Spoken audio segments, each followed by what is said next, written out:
Hi. One interesting fact about African history is that while Africa was enjoying its golden age, Europe was encountering a general downturn in productivity and economic growth. Welcome to the Sankofa Pan African series.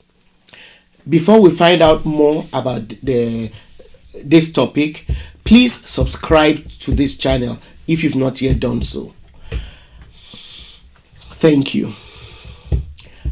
I know that it is possible to look at the way that someone like Mansa Musa drew undue attention to himself when he went on pilgrimage to Mecca, and the amount of gold that he spent there and in other places like Egypt on his way to and from Mecca. And some people might look at this and say, maybe if he had not done so, Africa might not have attracted undue attention to its wealth. However, that position is rather simplistic. The truth of the matter is that countries in Europe were desperate. It was a case of find resources to pillage elsewhere or perish. The 14th century was a period of major famines and crises in the agricultural sector in Europe. From about 1320, there was a famine every 10 years. Fields used for grazing and planting were affected by serious climatic changes, and so yielded very little, and soon they became abandoned. Food became scarce, and then epidemics such as black plague, typhoid, dysentery, smallpox, etc., hit populations periodically between 1313 and 1348. There was therefore an increase in mortality and a drop in birth rates. Citizens grappled with very poor standards of living, with limited nutrition and several health problems. So these conditions in Europe were to have dire effects on the rest of the world, especially continents like Asia and Africa, which had and still have rich resources. So most monarchs in Europe who had been looking for sources of wealth invested more in mercenaries who have now become canonized, in history as explorers. These mercenaries were prepared to risk their lives looking for wealth in these two continents as well as in the New World. So with the wealth they found and bestowed on their monarchs, these mercenaries then bought respectability. So also, based on the information provided by these mercenaries when they visited these continents, these so-called explorers, other people from Europe then started exploring and migrating to colonize other continents in order to find the wealth with which they then improved life in their own home countries. One thing which I find very disturbing and which we should all pay attention to is that as I continue to research this period in history, the irony of how migration has become so highly criminalized and politicized, so much so that a man like Donald Trump got elected based on a half-brained plan to stem immigration is just very puzzling.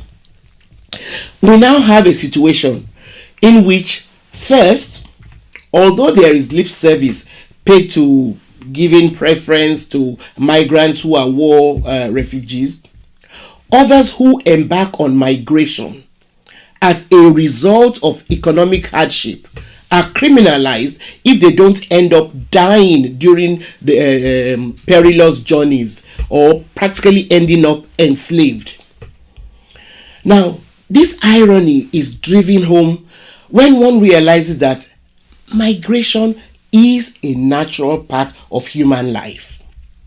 Europeans, during periods in their history when life was unsustainable on that continent, saw the need to and were able to migrate in order to improve their circumstances. So, while I'm not advocating that Africans and people from other continents should be given free rein in the developed world and that everybody should just they should just open their borders and let everybody in so that they don't become overwhelmed, I believe attempts to stem the current tide of migration must prioritize the rights of human beings, to economic survival and free movement. Why is there such little effort to address the huge and widening economic gaps between countries?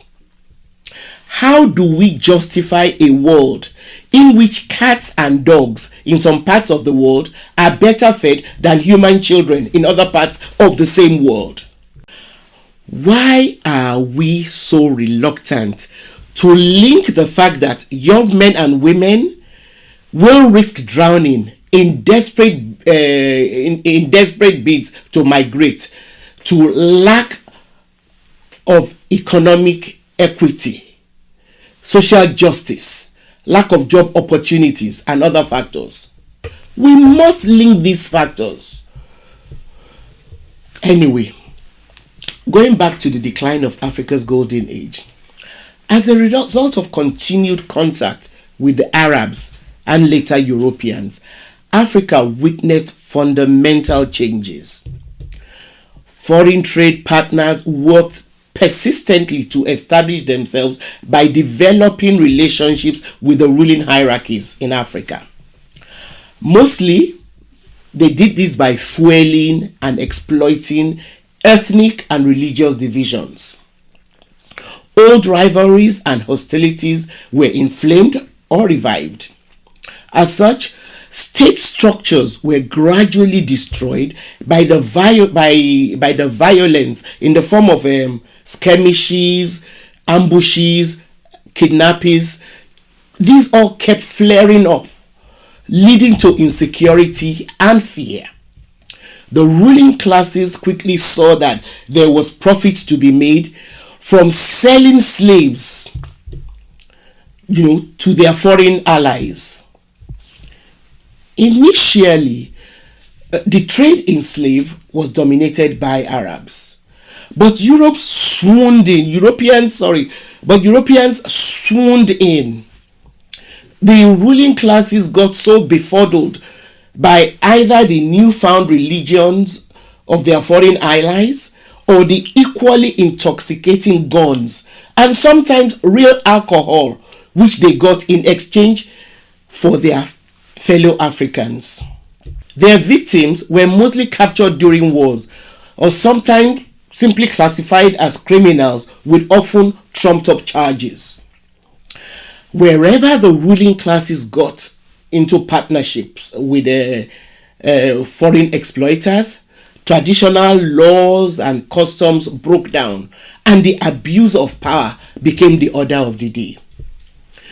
In a few cases, the economy might seem to boom temporarily, but generally the economy stagnated and then human resources were wasted as the foreign invaders kept extracting resources, to take to their countries.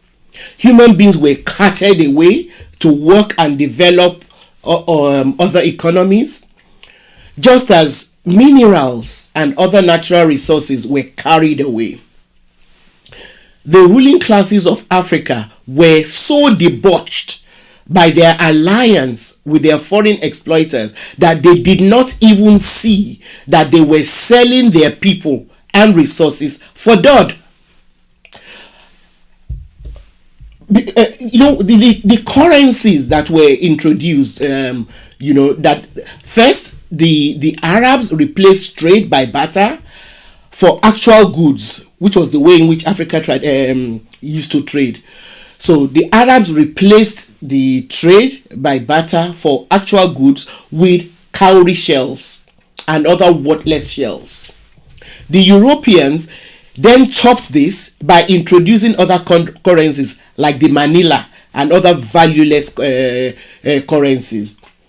So as far as Africa is concerned, neither the Muslim Arabs nor the European Christians ever had any intention or interest that was not self-serving in Africa. Once again, thanks for being a part of the Sankofa Pan-African series. We will continue with other empires which emerged in West Africa before moving eastwards in subsequent episodes. Meanwhile, please don't forget to send me your questions. I'd particularly like to find out what you think Africa, and indeed the world, would be like today if Africa had not been so badly exploited, pillaged, and colonized. Try and imagine what Europe, the US, and other parts of the American continent would be like without the human beings and natural resources that were stolen from Africa to develop those places. Send your comments on this and to send your comments on this to our community page. See you next time.